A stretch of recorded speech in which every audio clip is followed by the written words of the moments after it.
Sumasampalataya ako sa Diyos Amang makapangyarihan sa lahat, na may gawa ng langit at lupa.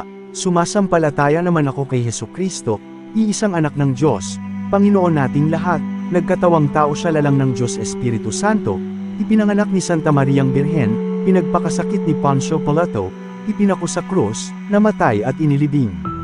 Nanaog sa kinaroroonan ng mga yumao, nang may ikatlong araw ay nabuhay na mag-uli.